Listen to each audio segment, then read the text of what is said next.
പിതാവിൻ്റെയും പുത്രൻ്റെയും പരിശുദ്ധാത്മാവിൻ്റെയും നാമത്തിൽ ആമേൻ. എൻ്റെ പ്രിയപ്പെട്ടവരെ, ഇന്ന് ജൂലൈ 4 ശനിയാഴ്ച.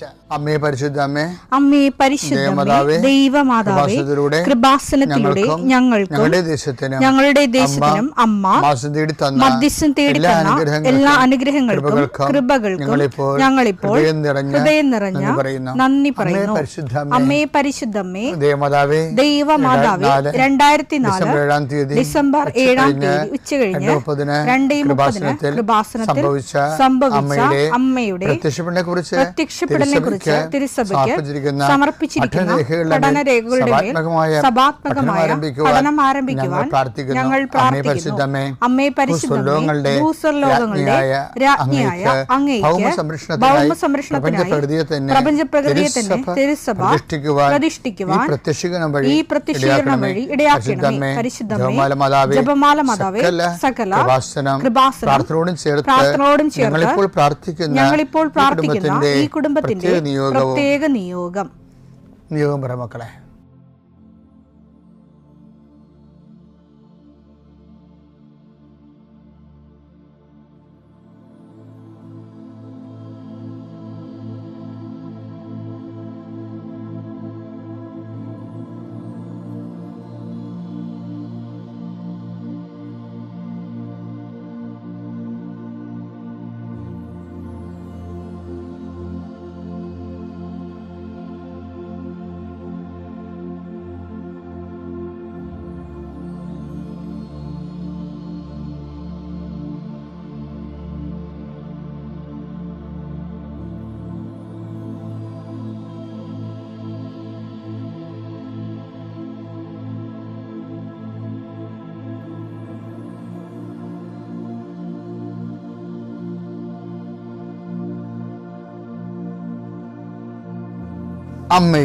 അമ്മയുടെ പ്രത്യക്ഷീകരണത്തിന്റെ ഈ അനുഗ്രഹവേളയിൽ ഞങ്ങൾക്ക് സാധിച്ചു തരുവാൻ കനിയണമേ.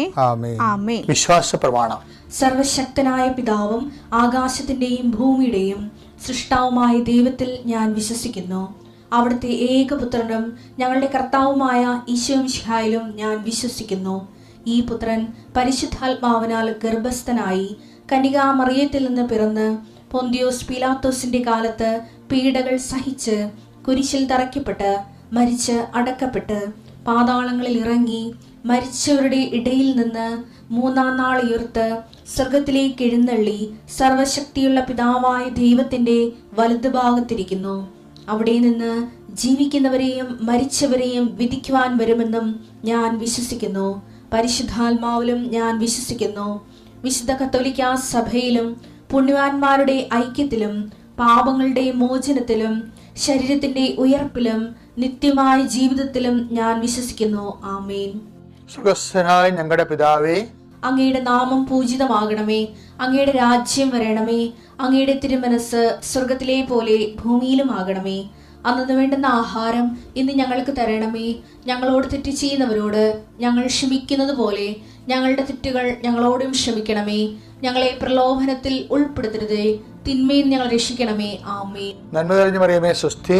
കർത്താവ് അങ്ങയുടെ കൂടെ സ്ത്രീകളിൽ അങ്ങ് അനുഗ്രഹിക്കപ്പെട്ടവളാകുന്നു. അങ്ങയുടെ ഉദരത്തിൻ ഫലമായി ഈശോ അനുഗ്രഹിക്കപ്പെട്ടവനാകുന്നു. പരിശുദ്ധ മറിയമേ, തമ്പുരാന്റെ അമ്മേ, പാപികളായ ഞങ്ങൾക്ക് വേണ്ടി ഇപ്പോഴും ഞങ്ങളുടെ മരണസമയത്തും തമ്പുരാനോട് അപേക്ഷിക്കണമേ. ആമേൻ. കർത്താവേ, നിന്റെ ഉന്നതമായ നാമത്തിന് സ്തോത്രം ചെയ്യുന്നു. കർത്താവേ, നിന്റെ വിശുദ്ധ പൗരോഹിത്യത്തെ മഹത്വപ്പെടുത്തണം. കർത്താവെ, സഭയിലുള്ള സാന്നിധ്യം പ്രകടമാക്കണം. 40 വർഷം അർപ്പിച്ച കൃപയുടെ യുഗതിയായി കൃപാസ്ഥാനത്താരെ ജീവനോടെ പ്രത്യക്ഷപ്പെട്ട പരിശുദ്ധ അമ്മയുടെ മാധ്യസ്ഥത്തിലെ ഞാൻ അങ്ങയുടെ മക്കൾക്ക് വേണ്ടി പ്രാർത്ഥിക്കുന്നു. അമ്മേ, ഈ പ്രഭാതത്തിൽ എത്രയോ പേരാണ് അമ്മേ ഈ ഒരു പ്രാർത്ഥനയ്ക്ക് വേണ്ടി കൊതിച്ച് കാത്തിരിക്കണത്. അവർക്ക് എവിടെ എന്തെല്ലാമോ കാര്യങ്ങളുണ്ട്. ഇന്ന് അവരുടെ കഴിവിൽ നിൽക്കാത്ത കാര്യങ്ങളുണ്ട്. കർത്താവേ, അങ്ങയുടെ മക്കളുടെ കഴിവിൽ നിൽക്കാത്ത കാര്യങ്ങൾ, ആ കാര്യങ്ങളെ കുറിച്ച് ഓർക്കുമ്പോൾ ഭയവും പേടിയും പ്രയാസവും സങ്കടവും നിരാശയും ഒക്കെ തോന്നുന്ന വിഷയങ്ങൾ, വ്യക്തികൾ, അതെല്ലാം യേശുക്രിസ്തുവിന്റെ നാമത്തിൽ ഞാൻ ബന്ധിക്കുന്നു. കർത്താവേ, അങ്ങയുടെ മക്കള് ഇനി സമാധാനത്തിൽ വിട്ടേക്കണമെന്ന് പറഞ്ഞില്ലേ യേശു. ഞങ്ങളുടെ ദാസനെ സമാധാനം, എൻ്റെ രക്ഷ ഞാൻ എൻ്റെ കണ്ണുകൊണ്ട് കണ്ടിരിക്കുന്നു. അങ്ങയുടെ ദാസനെ സമാധാനം വിട്ടേക്ക്. സമയം ദീർഘദർശി പറഞ്ഞതുപോലെ അങ്ങയുടെ മക്കൾ ഈ പ്രാർത്ഥനയ്ക്ക് ശേഷം സമാധാനം കണ്ടെത്താൻ ഇടയാക്കണം പ്രാർത്ഥിക്കുന്നു. നിങ്ങളുടെ ജീവിത ചിന്തകള്, നിങ്ങളിന്ന് പോകാനിരിക്കുന്ന ഇടങ്ങള്, സംസാരിക്കുന്ന വ്യക്തികള്, ഒപ്പിടുന്ന പേപ്പറുകള്, എഴുതുന്ന രേഖകള്, എൻ്റെ മക്കള് ജീവിത ഉപായത്തിന് വേണ്ടിയും മേൽഗതിക്ക് വേണ്ടിയും ജോലിക്ക് വേണ്ടിയും ജോലിയുടെ അനുബന്ധ കാര്യങ്ങൾക്ക് വേണ്ടിയും എവിടെയെല്ലാം യാത്ര ചെയ്യുന്നു, ആരോടെല്ലാം സംസാരിക്കുന്നു, ഫോൺ ചെയ്തിട്ട് എന്തെങ്കിലും ഡേറ്റോ കാര്യമോ തീരുമാനമോ വാക്കോ പ്രവൃത്തിയോ തീരുമാനമോ കിട്ടാൻ വേണ്ടി കാത്തിരിക്കുന്നു. അതെല്ലാം മക്കൾക്ക് അനുകൂലമാവുകയും അത് ഈശോയുടെ നാമത്തിൽ ഞാൻ നിങ്ങളെ അനുഗ്രഹിക്കുകയും ചെയ്യുന്നു. എൻ്റെ കർത്താവ്, മനുഷ്യൻ്റെ ഭീഷണി കാരണം മനസ്സിന് സമാധാനം നഷ്ടപ്പെട്ടവരെ, അവരെ നീ ഏത് ഭവനത്തിൽ പ്രവേശിച്ചാലും ആ ഭവന സമാധാന ആശംസ അറിയിച്ച കർത്താവേ, നിന്റെ നാമത്തിൽ നെഞ്ചിലും നെറ്റിലും മുദ്രവാങ്ങി നിന്റെ നാമത്തിൽ വിശ്വസിക്കുന്ന ഒരു മനുഷ്യനെയും ആരും ഭീഷണിപ്പെടുത്താൻ അനുവദിക്കരുത് കർത്താവേ.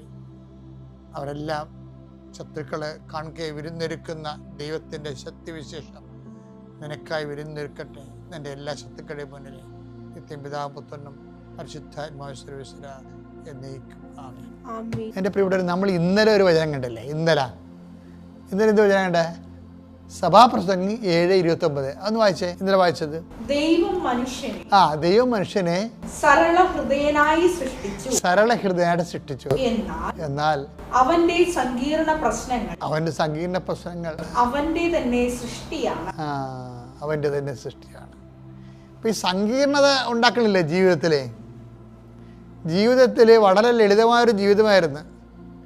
അതിന് സങ്കീർണത ഉണ്ടാക്കിയത് ആരാണ്? ദൈവമല്ല, നമ്മൾ തന്നെയാണ് ഉണ്ടാക്കിയത്. അല്ലെങ്കിൽ നമ്മളെ കൊണ്ട് ആരെങ്കിലും ഉണ്ടാക്കിച്ചായിരിക്കും. ജീവിതം സങ്കീർണമാകുന്നതിനോട് ദൈവം ഒരു വിമുഖതയുള്ള ആളാണ്. ജീവിതമേ, കാര്യം ജീവിതം ബേസിക്കായിട്ട് സങ്കീർണമല്ല, അത് ലളിതമാണ്. അപ്പം ദൈവത്തിൻ്റെ ഒരു കാഴ്ചപ്പാട് നമ്മളാണ് നമ്മുടെ ജീവിതത്തിനെ സങ്കീർണമാക്കിയെന്നാണ്. എന്ന് വെച്ചാൽ എന്താണ്?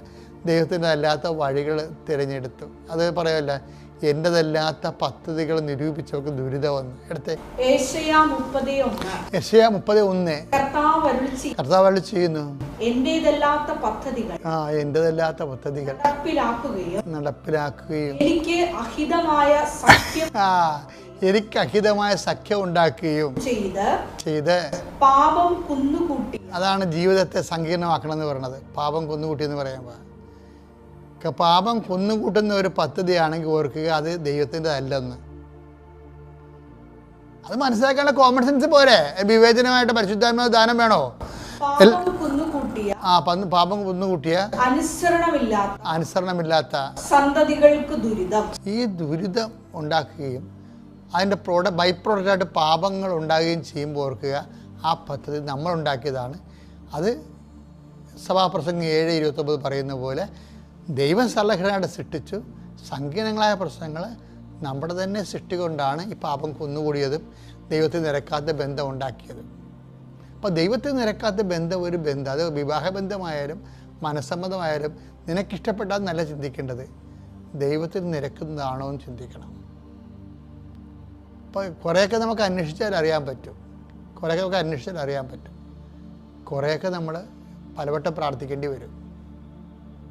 അതിൻ്റെ ഓരോ വിശദാംശം കിട്ടാൻ വേണ്ടിയേ, വിശദാംശം കിട്ടാൻ വേണ്ടി പെറ്റ് സ്കാനിങ് ഉണ്ട്. അതുപോലെ പ്രാർത്ഥിക്കുമ്പോൾ നമുക്ക് ജനറൽ മെസ്സേജ് കിട്ടും, ഡീറ്റെയിൽ കിട്ടത്തില്ല.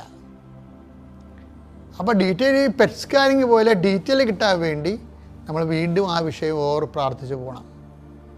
അത് നമുക്ക് അന്വേഷിക്കാൻ പറ്റുന്നതൊക്കെ അന്വേഷിക്കുകയും ചെയ്യണം, പ്രാർത്ഥിക്കുകയും ചെയ്യണം. നമ്മൾ ഒരിക്കലും സ്റ്റിക്ക് ഓൺ ചെയ്യരുത്. സ്റ്റിക്ക് ഓൺ ചെയ്താൽ നമ്മൾ ശരിക്കും പറഞ്ഞാൽ ദൈവപദ്ധതി അറിയാത്ത അന്ധന്മാരായിട്ട് മാറും. അപ്പം അതെന്താ വിഷയം? അങ്ങനെ എന്താ ചെയ്യണമെന്ന് വെച്ച് കഴിഞ്ഞാൽ, ഇപ്പം ഞാനൊക്കെ ആണെങ്കിൽ എന്ത് ചെയ്യുമെന്ന് ഞാൻ പറയാം. ഒരു വിഷയം വന്ന് ഞാൻ എന്ത് ചെയ്തത്, ഞാൻ ചെയ്യണത്, ഇപ്പോൾ എനിക്കൊരു വിഷയം വന്നു, എനിക്കത് ഗെറ്റ് ചെയ്യാൻ പറ്റുന്നില്ല എന്ന് കണ്ടാൽ ഞാൻ ദിവ്യകുർബാന എടുത്തിരിക്കും.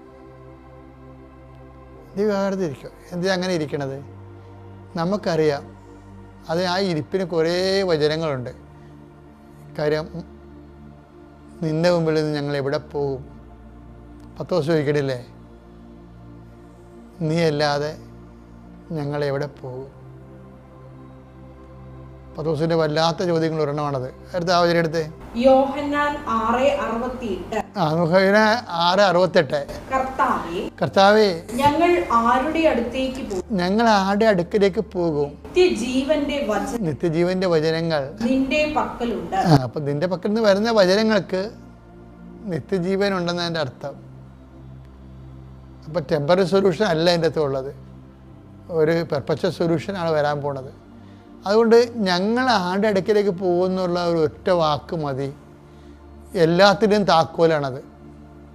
നീ എപ്പോൾ നോക്കിയാലും കർത്താവിൻ്റെ മുമ്പിൽ എങ്ങനെ കറങ്ങി തിരിഞ്ഞ് വന്നാലും കർത്താവിൻ്റെ മുമ്പിൽ ഉണ്ടാകണം. കുർബാന കഴിഞ്ഞ് ഞാൻ കഴിഞ്ഞ ദിവസങ്ങൾ ആൾക്കാരോട് പറഞ്ഞു, നിങ്ങൾ കുർബാന കഴിഞ്ഞു കുറച്ച് നേരം കർത്താവിൻ്റെ അടുത്ത് ഇരിക്കണം എന്ന് പറയും. അങ്ങനെ ഇരിക്കുന്നത് കൊണ്ട് എന്താ ഉദ്ദേശിക്കുന്നത്? നമ്മളൊരു ഭയങ്കരമായൊരു പ്രശ്നത്തിലൂടെ പോവുകയാണ്, നമുക്ക് തീരുമാനമെടുക്കാൻ പറ്റണില്ല. അപ്പം നമ്മൾ കർത്താവിൻ്റെ അടുത്ത് ഇരിക്കുകയാണ്. ആ ഇരിക്കുന്നതിൻ്റെ അർത്ഥം എന്താണ്? 6:68 എൻ്റെ അർത്ഥം. ഞങ്ങൾ ഈ ഒരു അവസ്ഥയിൽ ഞങ്ങൾ ആരുടെ അടുക്കിലേക്ക് പോകും?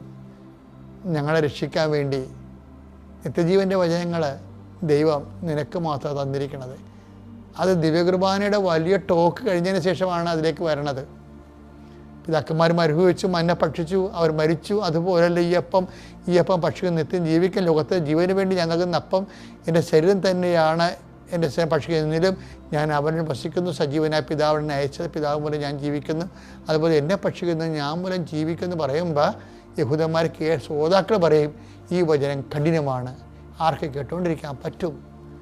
അങ്ങനെ ഓരോരുത്തരായിട്ട് അവർ പോയി. അവരെ പിന്നെ ഒരിക്കലും കർത്താവിനോട് നടന്നിട്ടില്ല എന്ന് വചനം പറഞ്ഞിട്ട് പറയും. ഈശോ ചോദിക്കും, നിങ്ങൾക്കും പോകണമെന്നുണ്ടോ എന്ന് ചോദിക്കും.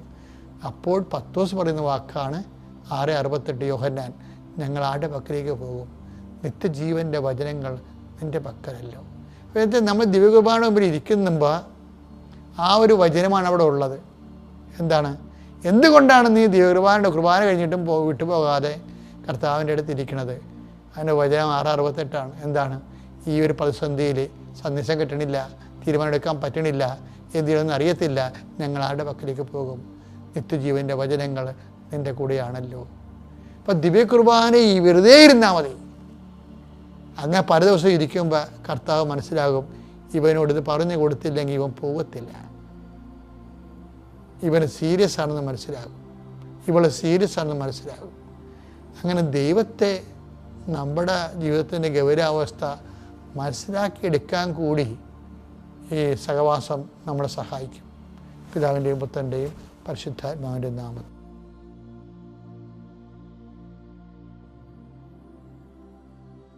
അത്യപൂർവ ദൈവാനുഭവങ്ങൾ ഇനി നിങ്ങൾക്കും സ്വന്തം. ഈ യൂട്യൂബ് ചാനൽ ഇതുവരെ സബ്സ്ക്രൈബ് ചെയ്തിട്ടില്ലെങ്കിൽ ഇപ്പോൾ തന്നെ സബ്സ്ക്രൈബ് ചെയ്യുക. ഈ വീഡിയോ ഇപ്പോൾ തന്നെ നിങ്ങളുടെ സുഹൃത്തുക്കൾക്ക് ഷെയർ ചെയ്തുകൊണ്ട് കർത്താവിൻ്റെ പ്രേക്ഷിതരാകുക.